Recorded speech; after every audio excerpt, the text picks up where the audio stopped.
And welcome back.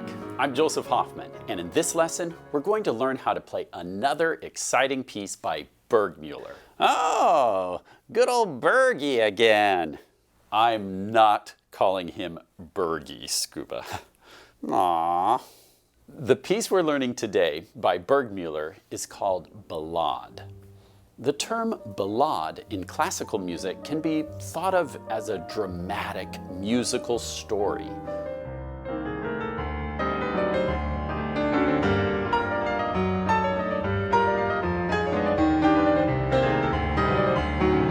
One of my favorite ballades is Chopin's Ballade in G minor, which we're listening to right now.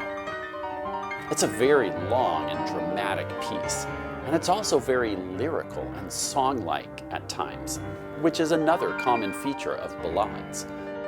As I play Burgmüller's Ballade for you, use your imagination to think about what could be happening in this musical story. Maybe you'll imagine a certain character or two. Like an evil bad guy? Like a beautiful princess? Anything your imagination can come up with. As you listen, try and imagine what they're doing, what happens, and who they happen to meet along the way.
Here's the score for Ballade.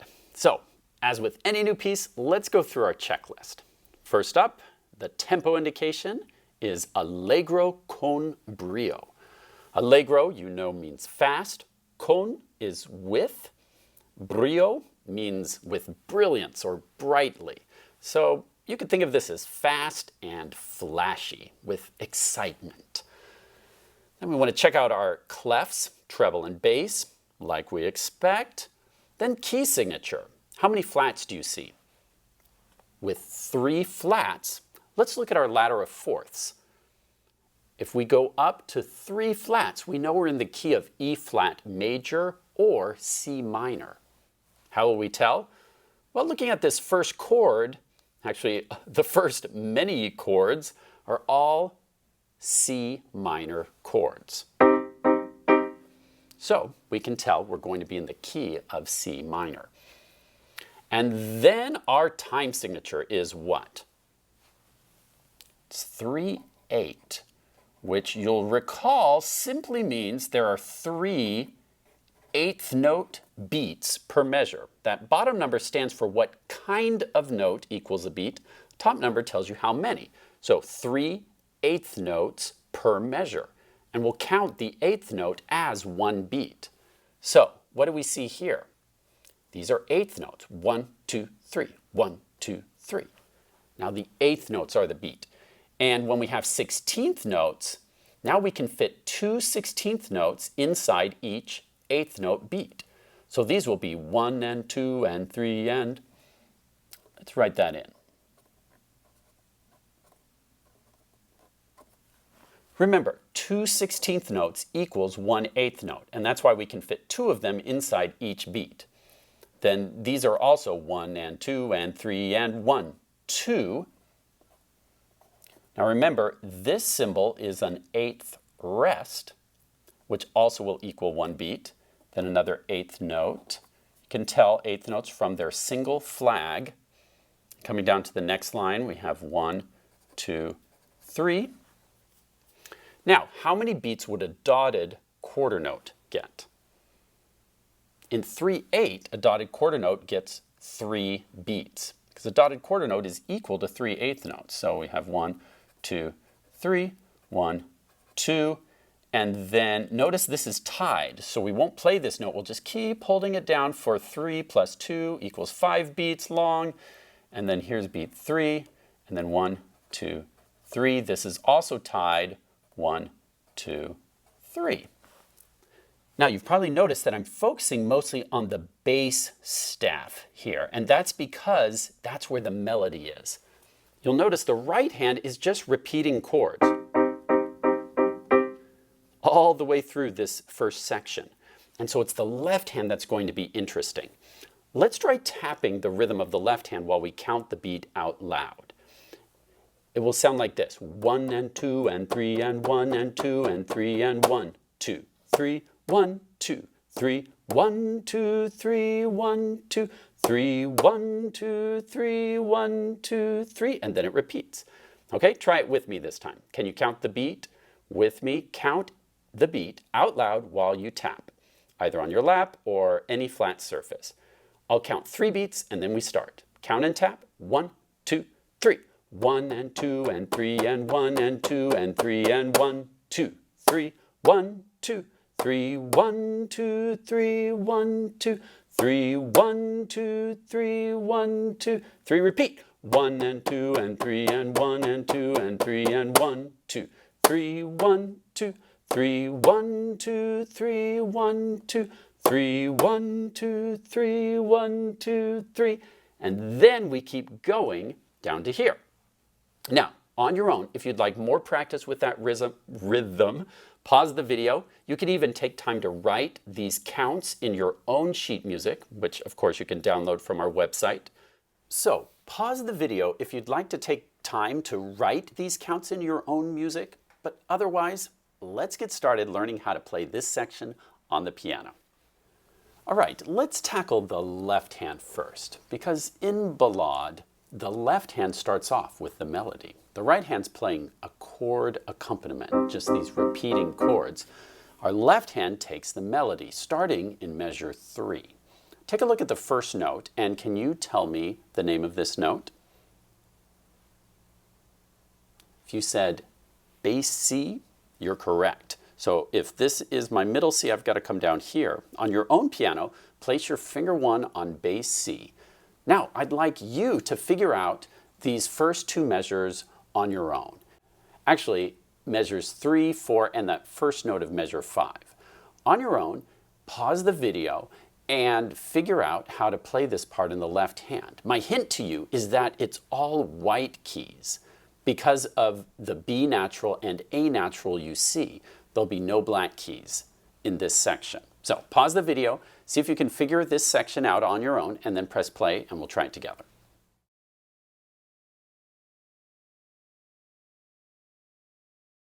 Okay, you should have played C, B, C, G, A, B, C, B, C, G, A, B, C. And up to tempo, it will sound like this.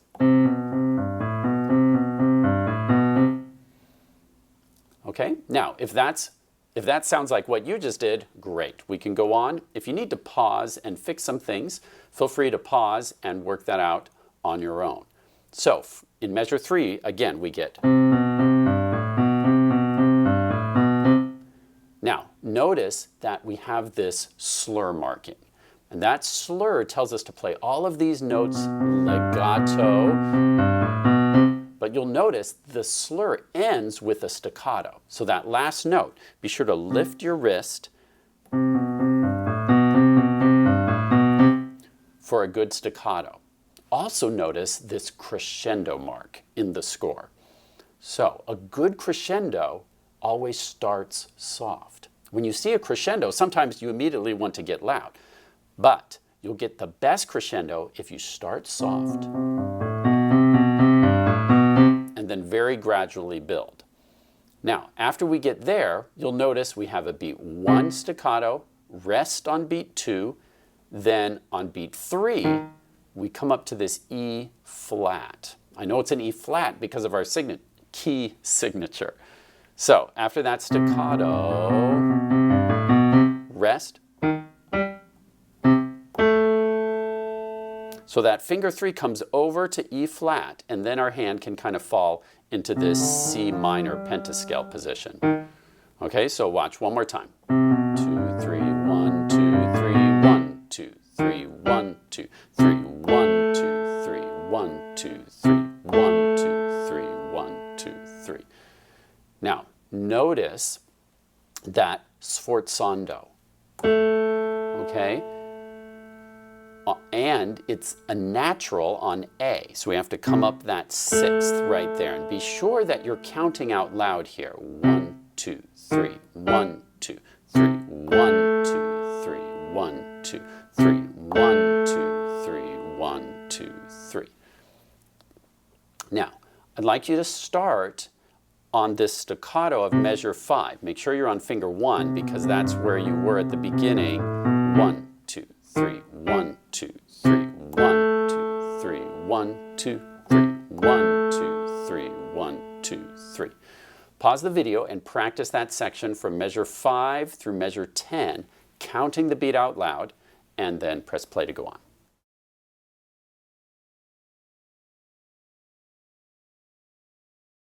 Now let's look at what the right hand is doing. Can you tell me the name of this first chord the right hand plays? Let's take a look. It's a middle C, skip up to E, skip up to G. Is there anything wrong with what I'm doing? Aha. If you remembered the key signature, you'll know that my E's automatically have to be flat. Remember, E is not diatonic in the key of C minor. So, unless I see a natural sign, I have to automatically flat any E. So this is actually the correct answer. C, E flat, G. That's our 1 chord. And the score is marked piano and misterioso. Now sometimes an Italian word, you can guess what it means in English just by using a little bit of thought. What does misterioso sound like to you? It possibly sounds like the English word mysterious or mysteriously. And that's exactly what this means in Italian. This is meant to be played mysteriously, quiet. 1, 2, 3, 1, 2, 3, 1, 2, 3. You'll notice the right hand just keeps doing this 1 chord as the left hand enters in. Make sure it doesn't go too fast. Remember, these are just 8th notes. And then the left hand has to come in with 16th notes. 2 16th notes for every 1 8th note. 1, 2, 3, 1, 2, 3, 1, 2, 3, 1, and 2, and 3, and 1. See, there's 2 of these for every 1 note you play in the right hand. 1, 2, 3, 1, 2, 3, 1, 2, 3, 1, 2, 3, 1, 2, 3. Now here, in measure 8, the right hand chord changes. Let's look at it. What's the bottom note? Middle C. Then it skips up to an E, which we know is E flat. And then there's an F with a sharp in front of it. Note that the sharp is on a space. And so you know that it has to line up with that F. So C, E flat, F sharp builds a C diminished chord, which gives a real feeling of tension. Composers often use diminished chords when they want more angst or tragedy or suspense. 1, 2, 3, diminished, C minor, diminished. See how it switches back between the C minor and C diminished. 1, 2, 3, 1, 2, 3, 1, 2, 3, 1, 2, 3. Okay, on your own piano, practice with me going from this C minor chord in measure 7, 1, 2, 3 to C diminished, you can just use fingers 1, 3, 4 for the C diminished. C minor, C diminished. Okay, so basically you're going between these two keys, 1, 2, 3, 1, 2, 3. Pause the video and practice going between those two chords, and then press play to go on.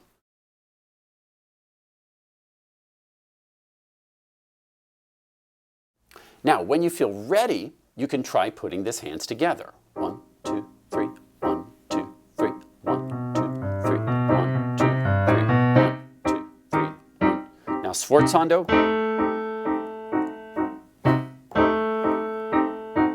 Then it repeats back.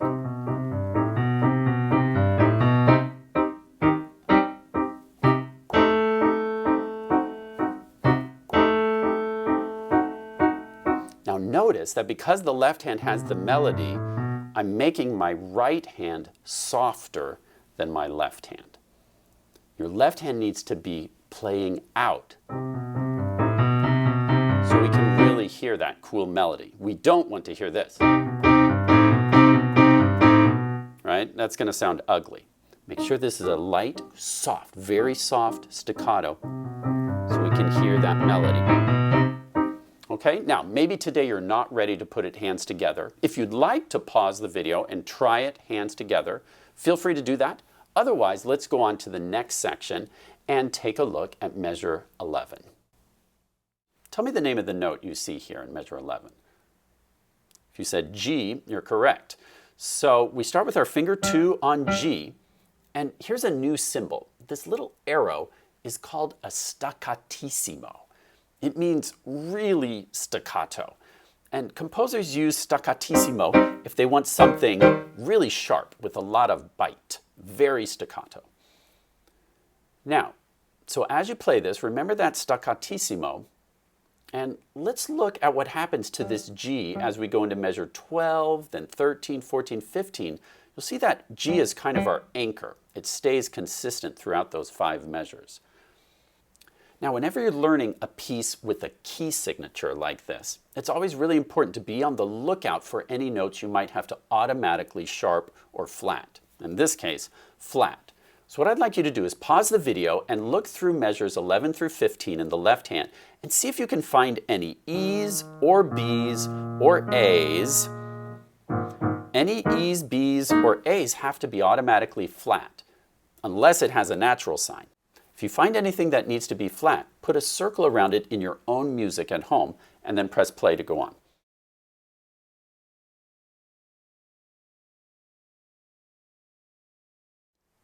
Now hopefully you found this E flat in measure 12, and actually there are no other flats on this line. There are these 2 B's in measure 14. However, because of this natural symbol, the B flat from the key signature just gets canceled, and you simply play a B natural, regular B. Just like sharps and flats, a natural symbol lasts for the full measure, so both B's in the measure are played B natural. So now, I'd like to challenge you to figure out measures 11 through 15 on your own using the left hand. Don't forget the E flat here in measure 12. Press pause to figure it out, and then we'll try it together.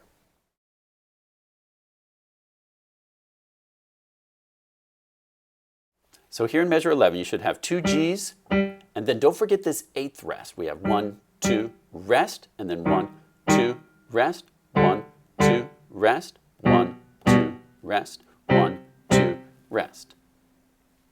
Now, if that sounds like what you played, great. Let's keep going. Otherwise, you can pause, rewind, go back, and make sure you get each note correct from the start. Now, if you're ready to go on, let's take a look at the right hand. Once again, I'd like you to pause and go through and hunt for any E's, A's, or B's that need to be automatically flat. So carefully scan through measures 11 through 15. If you find a note that needs to be flat, draw a circle around it, then press play to go on.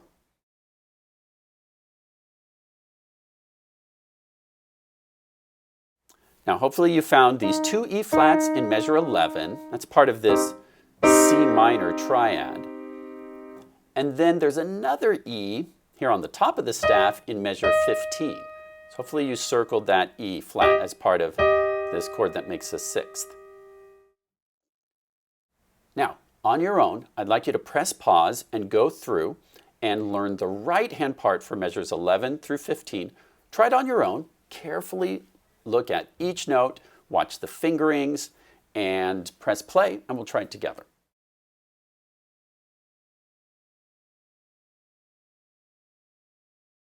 So in measure 11, you should have had 2 C minor chords and then a rest. 1, 2, rest. Then we have this fourth, 2, rest. 1, 2, rest. 1, 2, rest.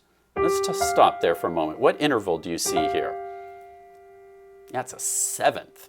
That's a bit of a rare interval. G to F makes a seventh. Then we come down to a sixth. G to E flat. Now, when you're ready to try this hands together, it will sound like this. 1, 2, 3. 1, 2, 3. Wait, I forgot to start piano.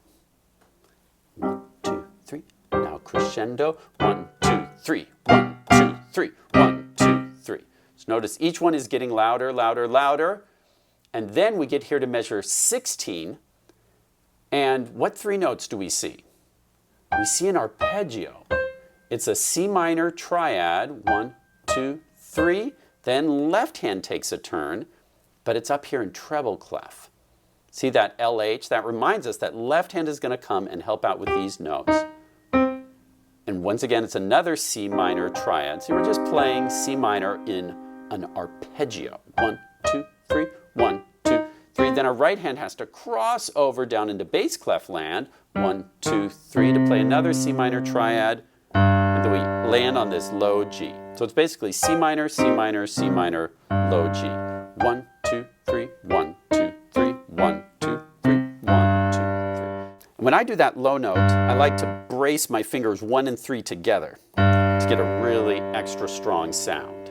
You'll notice that this note in the score has a rooftop accent over it. And those rooftop accents are extra strong. Composers use those to say this note needs some extra punch. Okay? Right hand, left hand, right hand, left. Pause the video and practice those measures, measures 16 through 19, then press play to go on.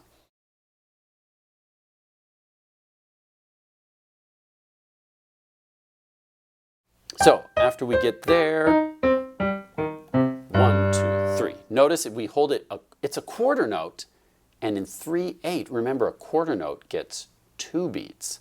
Everything is doubled.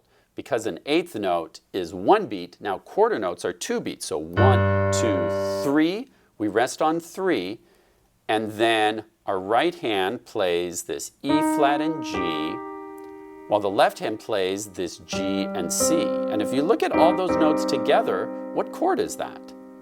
It's a C minor chord with this extra G in the bottom. It's just C minor. C minor has a G in it. The composer's just making it sound interesting by playing it that way. Then what? The left hand comes back to this low G, and the right hand also has a G below middle C. 1, 2, 3. And then what chord do we have here? The left hand has G, B natural. Right hand has D, G. What chord is that? That's our G major chord. Okay? So it's going to sound like this. 1, 2, 3, 1, 2, 3, 1, 2, 3, 1, 2, 3, 1, 2, 3, 1, 2, 3, 1, 2, 3. Now, after you play that last chord, you'll notice there's a fermata over a rest. I don't think we've ever seen that before. That's a composer's way of saying, make a long, dramatic pause. Remember, ballades are intended to be dramatic and tell an exciting story. So right here, something exciting just happened. And now you can create a feeling of real suspense by making that pause really dramatic before you go on to the next section, which has a totally different feel. It's like you've turned the page. There's a cliffhanger at the end of the chapter. You turn the page, and now there's a new scene. So pause the video now and work on measures 16 to that fermata rest, and then press play to go on.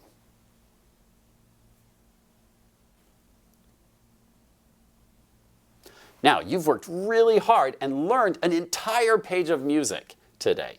We've learned the entire A section of this ballade.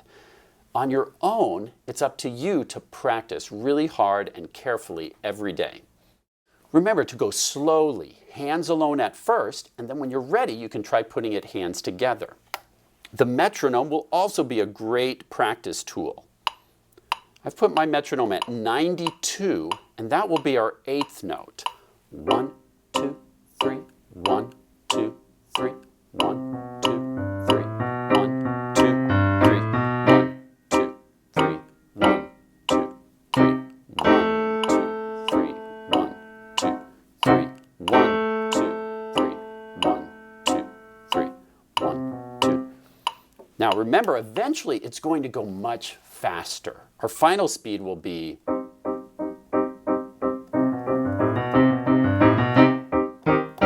but when I hear students try to play it fast before they've learned to play it slow, it gets really sloppy and honestly horrible sounding.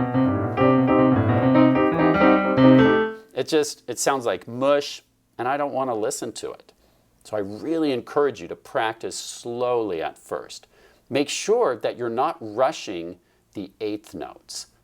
And then last of all, finally, just a reminder that in measures 11 through 15 to not skip the rest. Sometimes I hear students go, which is just totally obliterating the rest.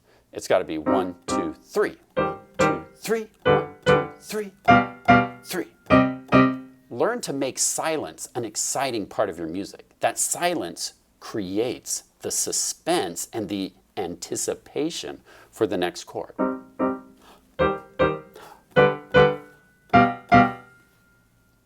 So use that silence as part of the music and part of the story that you're telling. Great work learning how to play the A section of Ballade by Burgmüller. Happy practicing and see you next time.